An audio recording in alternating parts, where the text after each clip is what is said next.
রাজনীতি মানেই প্রকাশ্যে এবং গোপন খেলা। প্রকাশ্যে আমরা একটা দেখতে পাই, কিন্তু তলে তলে অন্য কোনো কিছু ঘটে। আবার পর্দার অন্তরালে অনেক কিছুই হয়। রাজনীতিতে শেষ বলতে কোনো কথা নেই, আবার মিত্র বলতেও কোনো শব্দ নেই। আজকের মিত্র কালকের শত্রু, আবার অতীতের শত্রু আজকের মিত্র। কেননা যে আওয়ামী লীগ জামাতকে নিয়ে এত কিছু করলো, একসময় এই আওয়ামী লীগই জামাতের সহযোগী ছিল। আবার জামাত বিএনপি এতদিন যাবৎ কাঁধে কাঁধ মিলিয়ে ভাই ভাই হিসাবে চলতো। আজকে সেই জামাত বিএনপি একে অপরকে গাইল্লাইয়া 14 গোষ্ঠী উদ্ধার করে ফেলে, বিকজ অফ দ্য পাওয়ার।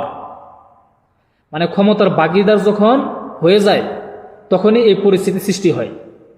বর্তমান সময়ে এই অন্তর্বর্তী সরকার মানে ডক্টর মোহাম্মদ ইউনূস এবং বিএনপির মধ্যে একটা আভ্যন্তরীণ দ্বন্দ্ব চলতেছে। নেতাদের কর্মকাণ্ডে এবং নেতাদের বক্তব্যের মাঝে জনগণ সেটা বুঝতে পারে যে এই ডক্টর মোহাম্মদ ইউনূস এবং বিএনপির মধ্যে একটা দ্বন্দ্ব চলছে।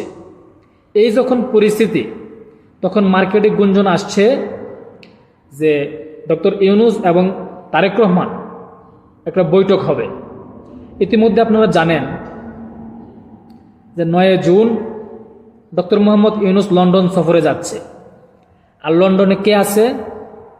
জনাব তারেক রহমান। দীর্ঘদিন যাবৎ তিনি লন্ডনে বসবাস করতেছেন। তো তার সঙ্গে সেখানে বৈঠক হতে পারে। আমাদের পররাষ্ট্র মন্ত্রণালয় থেকে জানানো হয়েছে যে ডক্টর মোহাম্মদ ইউনূস লন্ডনে 4 দিনের সফরে যাচ্ছে। ডক্টর মোহাম্মদ ইউনূস যে যাচ্ছে লন্ডনে এই সফরে, তারেক রহমানের সাথে বৈঠক হবে কি হবে না সেটা এখন পর্যন্ত অন্তর্ভুক্ত হয় নাই। তার মানে যে কোনো মুহূর্তে অন্তর্ভুক্ত হতেও পারে। তবে গণমাধ্যমে আসছে এই 4 দিনের মধ্যে যে কোনো একটা সময়, আনুষ্ঠানিকভাবে হোক বা অনানুষ্ঠানিকভাবেই হোক, প্রকাশ্যে অপ্রকাশ্যে তারেক রহমানের সাথে বৈঠক হতে পারে, আবার নাও হতে পারে। কারণ রাগ অভিমান তো দুজনেরই আছে। কারণ দুজন একে অপরের সাথে সাংঘর্ষিক অবস্থানে আছে। বিএনপি চাচ্ছে ডিসেম্বরে নির্বাচন হবে, আর ডক্টর মোহাম্মদ ইউনূস চাচ্ছে যে জুনে নির্বাচন হবে। কিন্তু কিছুদিন আগে যখন বেগম খালেদা জিয়া লন্ডনে ছিলেন তারেক রহমানের কাছে, তখন কিন্তু জামাতের আমির তিনি কিন্তু লন্ডনে গিয়েছিলেন, সেখানে তারেক রহমানের সাথে দেখা করেছেন। তো এমনও হতে পারে অনানুষ্ঠানিকভাবে তারেক রহমানের সাথে ডক্টর মোহাম্মদ ইউনূসের বৈঠক হতে পারে। তবে পররাষ্ট্র মন্ত্রণালয় বলছে এখন পর্যন্ত অন্তর্ভুক্ত হয় নাই, তবে হতে পারে। তো সরকার পক্ষ কিন্তু আগ্রহ বৈঠক করতে তারেক রহমানের সাথে।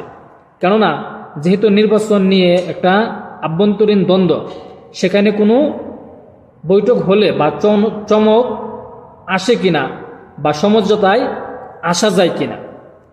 কিন্তু এই বিষয় নিয়ে মানে এই বৈঠক নিয়ে তারেক রহমান অথবা সরকার পক্ষ কেউই কিন্তু কোনো শব্দ এখন পর্যন্ত বলে নাই।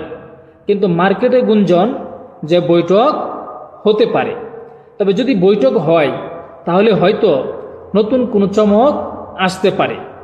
কারণ রাজনীতিতে শেষ বলতে কোনো কথা নেই। ডক্টর মোহাম্মদ ইউনূস সে কোনোদিন ভাবে নাই যে সে এদেশের প্রধানমন্ত্রী হবে বা প্রধান উপদেষ্টা হবে। কেননা শেখ হাসিনা কিন্তু গতকালকে একটা বক্তব্য দিল যে 2007 সাল থেকে চেষ্টা করতেছে দেশের প্রধানমন্ত্রী হতে। তার ভিতরে এমন একটা লালসা ছিল।